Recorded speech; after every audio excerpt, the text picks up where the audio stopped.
Assalamualaikum warahmatullahi wabarakatuh. Perkenalkan, nama saya Ergidona Rizky Cipaturhaya, NPM 191803124 dari Program Studi Farmasi Fakultas Kedokteran Universitas Lampung. Pada video kali ini, saya akan menjelaskan beberapa simplisia dan juga mikroskopisnya. Yang pertama ada pati beras atau nama latinnya adalah Amylum oryzae. Nah, pati beras ini bentuk mikroskopisnya seperti gambaran di atas. Jadi dia itu berbentuk segi banyak dengan ukuran 2 mikrometer sampai 5 mikrometer, tunggal atau majemuk, bentuknya bulat telur dengan ukuran 10 mikrometer sampai 20 mikrometer, dengan hilus di tengah, tidak terlihat jelas dan tidak ada lamela konsentris. Sementara itu, khasiat dari pati beras ini dalam dunia farmasi itu biasa digunakan sebagai bahan penghancur atau pengembang yang berfungsi membantu menghancurkan tablet setelah ditelan. Selain itu, untuk khasiat umum lainnya bisa memperkecil pori, memutihkan kulit, regenerasi kulit, dan masih banyak lagi manfaat yang lainnya. Selanjutnya, yang kedua ada pati gandum dengan nama latin Amylum triticii. Untuk gambar mikroskopisnya seperti ini. Nah, jadi dia itu berbentuk butir dengan bentuk cakram besar atau seperti ginjal dengan ukuran 10 mikrometer sampai 45 mikrometer. Untuk berbentuk bulat telur terbelah sepanjang poros utama dengan butir bersegi banyak atau bulatan kecil, ukurannya 2 mikrometer sampai 10 mikrometer. Serta untuk hilus dan lamelanya sukar dilihat. Nah, untuk pati gandum ini biasanya digunakan sebagai zat tambahan dan zat penolong dalam obat. Yang ketiga ada daun teh dengan nama latin Camelliane sinensis folium. Untuk gambar mikroskopisnya seperti ini. Nah, jadi bentuk mikroskopis dari daun teh ini yaitu memiliki epidermis atas dan epidermis bawah dengan stomata tipe anomositik kristal kalsium oksalat yang berbentuk roset atau bintang, terdapat dalam satu lapis sel parenkim bunga karang, kecuali sel yang berbatasan dengan urat daun, rambut kelenjar, dan rambut penutup bersel banyak. Nah, khasiat dari daun teh ini sendiri bisa menjadi antidotum, keracunan alkaloida dan logam-logam berat, analeptika, serta menjadi stimulansia. Yang keempat ada simplisia daun tempuyung atau nama latinnya Sonchi arvensidis folium. Nah, untuk bentuk mikroskopisnya seperti pada gambar.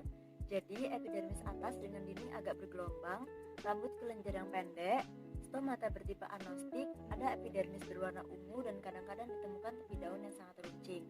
Nah, untuk khasiat dari daun tempuyung ini sendiri bisa digunakan sebagai diuretika, mengatasi batu ginjal atau kencing batu, mengontrol tekanan darah, mengatasi penyakit asam urat, dan juga mengobati luka bakar.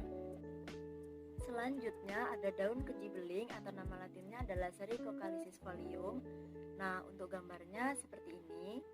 Jadi epidermis atasnya itu agak besar, bentuknya segi 4 atau bersudut 5 sampai 6, dinding samping lurus, terdapat sel litosis dan rambut kelenjar. Untuk epidermis bawahnya ukuran selnya itu lebih kecil dibandingkan epidermis yang atas. Dinding selnya tidak lurus, stomata tipe bidiasitik, dan rambut kelenjar tipe Lamiaceae. Untuk khasiat dari daun keji beling ini sendiri itu bisa untuk melancarkan air seni, menghancurkan batu dalam empedu, ginjal dan kandung kemih, meningkatkan cairan ekstraseluler yang menyebabkan peningkatan volume darah dan juga banyak manfaat yang lainnya. Lalu ada simplisia daun kumis kucing dengan nama latin Orthosiphonis folium. Untuk bentuk mikroskopisnya seperti ini. Nah, jadi daun kumis kucing ini memiliki epidermis atas selnya yang berbentuk persegi 4, dinding antiklinalnya berombak, untuk epidermis bawahnya sel lebih kecil, dinding antiklinal lebih berombak, serta stomata tipe diastik. Untuk khasiatnya itu bisa menghancurkan batu ginjal, menyehatkan saluran pembuangan, menurunkan tekanan darah, mengatasi batu empedu, dan juga masih banyak manfaat yang lainnya. Sekarang ada simplisia buah adas dengan nama latin E. vulgare. Jadi untuk mikroskopisnya seperti ini ya. Dia itu memiliki fragmen pengenal endokarpium dengan sel-sel palisade, sel endosperm serabut, berkas pengangkut, dan juga epikarpium. Untuk khasiatnya itu bisa bermanfaat sebagai obat batuk, mules, sariawan, pelega tenggorokan, dan juga penghangat badan. Selain itu, minyak atsiri yang terdapat pada biji adas itu juga menghambat pertumbuhan mikroba maupun memberikan aroma harum. Nah, untuk flavonoid itu bisa sebagai antiinflamasi, antioksidan, anti alergi, dan lain sebagainya, masih banyak manfaat yang lainnya juga. Lanjut ke simplisia berikutnya, itu ada biji pala dengan nama latin Myristaceae semen. Jadi pada mikroskopisnya itu terdapat jaringan peristem primer berbentuk poligonal, dinding tipis berwarna coklat kekuningan terletak di sebelah luar, dan di sebelah dalam terdapat jaringan peristem primer sekunder dan endosperm seperti yang tertera pada gambar.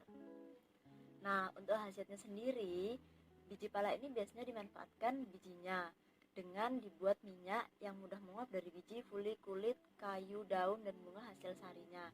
Biasanya itu digunakan dalam industri pengawetan minuman ringan dan kosmetik.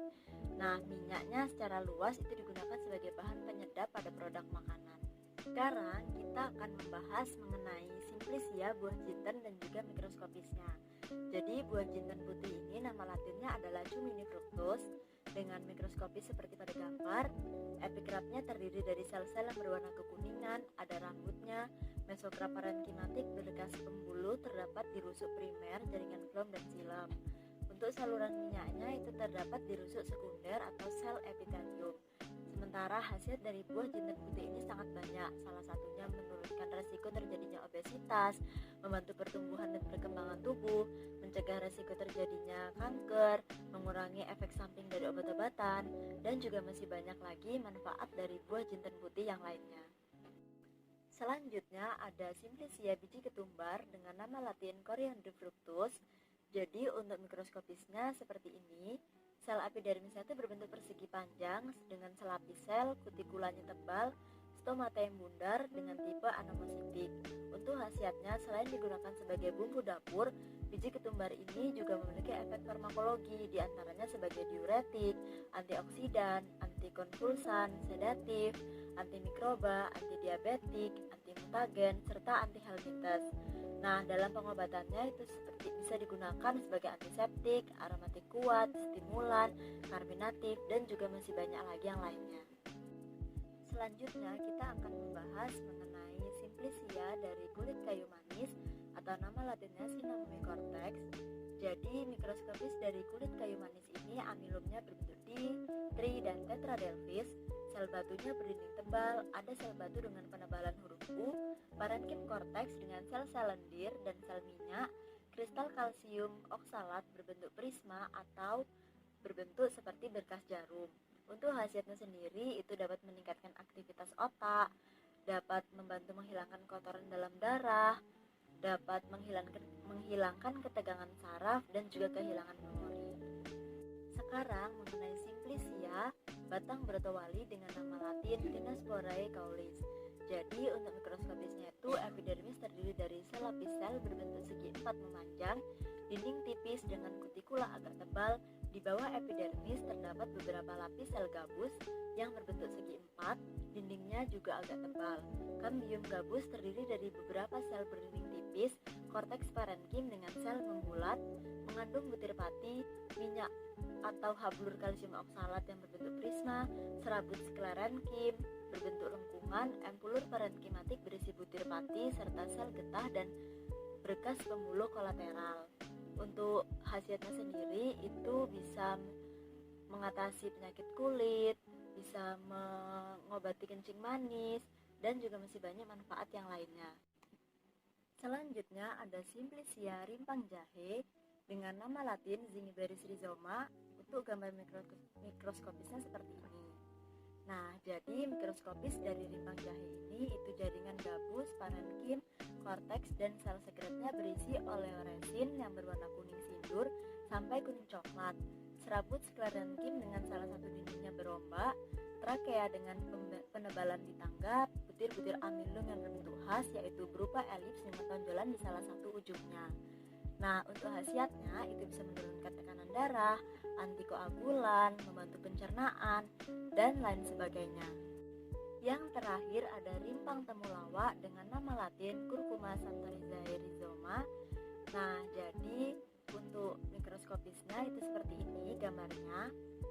Itu jaringan gabus, parenkim korteks, sel sekretnya berwarna kuning tua sampai kuning coklat, serabut sklerenkim dengan salah satu dindingnya berombak, trakea penebalan tangga, butiran amilum berbentuk khas seperti pada jahe, seluruh sediaannya berwarna kuning tua karena mengandung kurkumin.